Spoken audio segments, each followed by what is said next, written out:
are from second group of the English Literature Department Nahdlatul Wathon Mataram. In this documentary, we will to explore one of the most well-known traditional village on the island of Lombok, Sade Village. Location in Rembitan, Pujut District, Central Lombok, West Nusa Tenggara. Sade Village is not only a popular tourist destination, but also a living culture heritage where history, tradition, and culture definitely continue to be passed down from one generation to the next. The village has been home to the Sasak people from the 100 years.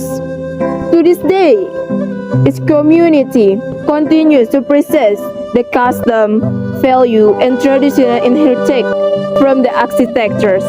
Although technology and modernization continue to develop outside the village, the people of Sade remain community to maintaining the traditional that have become a central part of their divinity. Do you know what is the most famous cultural heritage of the Sade village? Yeah, it's traditional art of hand weaving. In this documentary, we will take a closer look at this remarkable tradition, exploring how it's created, preserved, and passed on to generations. Finally, as the host, I would like to invite everyone to discover the beauty of Sade Village, explore its history, understand the philosophy behind its tradition.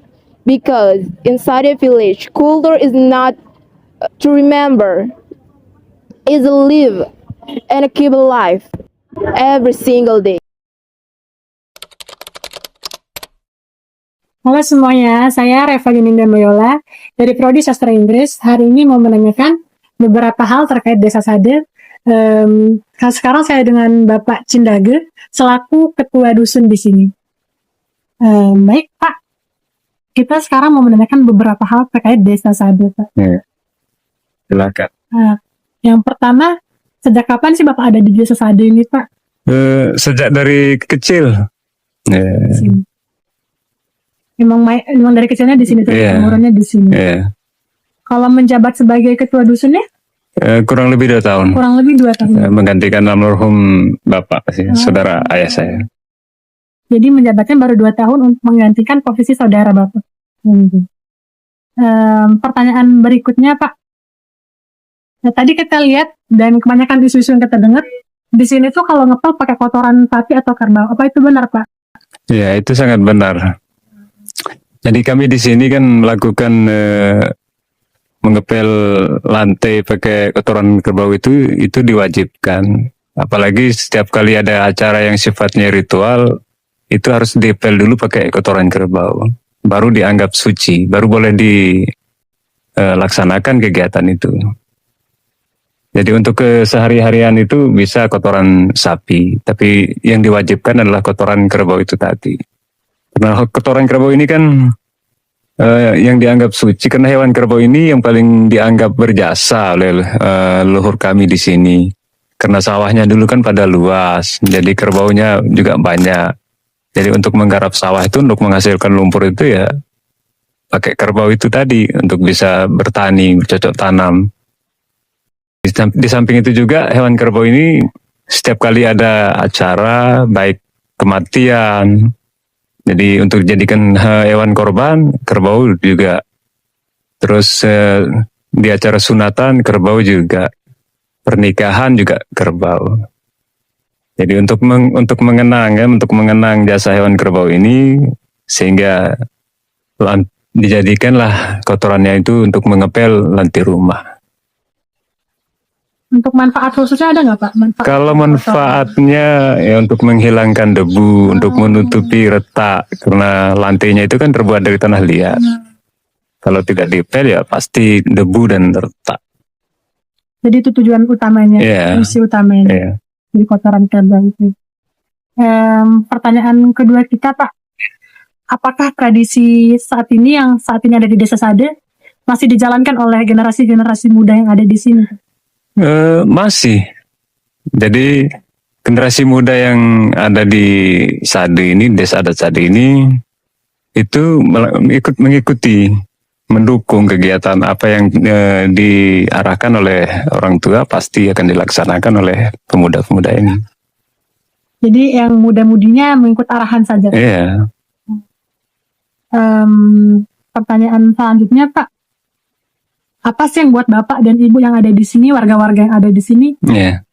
mau gitu menjaga desa adat Sade ini, sangat bangga gitu? Ya harus, karena untuk mempertahankan atau menjaga budaya tradisi yang telah diwariskan oleh leluhur kami adalah suatu kewajiban, keharusan ya. Karena tradisi, adat, istiadat ini tidak terlepas dari hukum agama sebenarnya. Jadi perkaitannya gitu sih. Iya. Pertanyaan terakhir ya, Pak. Iya. Apa sih harapan Bapak ke depannya untuk desa adat Sade ini? Kalau harapan ya mudah-mudahan generasi penerus ya tetap bisa mempertahankan, menjaga warisan dari leluhur kami yang sudah ada. Itu saja. Karena agar tidak hilang gitu ya, Pak. Iya. Anak muda sekarang kan kayak kita bilang mereka itu maunya stylenya kece begitu, Pak. Apa susah nggak sih, Pak? Susah nggak sih buat nyuruh mereka jaga tradisi di sini?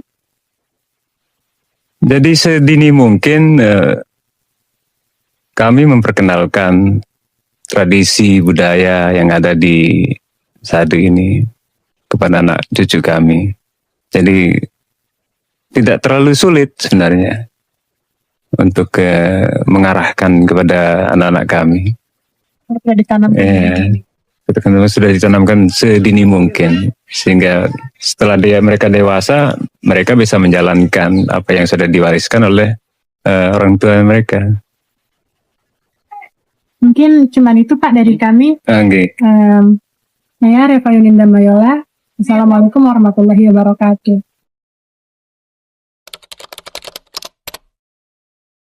So guys, hari ini kita bersama Ibu siapa, Bu? Ibu Fanani. Kita bersama Ibu Fanani. Di sini kita mau menanyakan beberapa hal tentang kain songket, Ibu. Yang pertama ada pertanyaan, apa sih makna kain songket untuk perempuan? Ada hal khususnya nggak sih untuk perempuan-perempuan di Sasak Sado ini? Kalau songket itu biasanya tetap pakai khususnya untuk hari-hari kebahagiaan, ya, seperti piringan pengantin, ya. Saat begawi begitu, Ibu? Ya, saat acara adat. Ya. Untuk acara-acara khusus, misalkan kayak acara adat tertentu, pakai nggak selain nyongkolan gitu? Menyambut tamu juga pakai, ya. Untuk sambutan tamu, ya, sama nyongkolan. Untuk anak-anak perempuan di sini, kenapa sih, Bu, harus bisa menenun? Apa ada khususnya? Mungkin karena orang tua kami tidak membolehkan perempuan sini untuk merantau, jadi ini salah satu hasil untuk penghasilan untuk membantu pemasukan keluarga. Jadi itu alasan utamanya ya, karena perempuan sini tidak dibolehkan untuk merantau keluar daerah sama sekali. Itu alasannya. Iya. Dan untuk menjaga kelestarian juga kan turun temurun dari nenek moyang kami memang tidak boleh tidak boleh punah. Iya. Tidak harus diturun temurun. Iya, harus turun temurun. Oke, untuk Ibu Fanani mungkin cuma itu dari kami. Terima kasih atas waktunya, Ibu. This is kain tenun from Desa Sasak Sade. So the kain tenun is we wearing when there's like nyongkolan and then another race.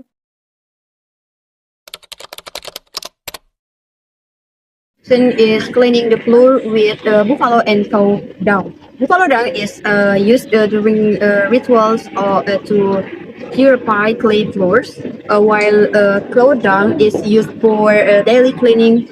The house must be clean before any ceremony can be held. In the digital era, mobile phones help the community maintain customs and religious practices. Meetings are held every 2 to 3 months by the Hamlet Kid and elders to give guidance. Children are also taught about traditions from an early age. One is the loneliest number that you'll ever do.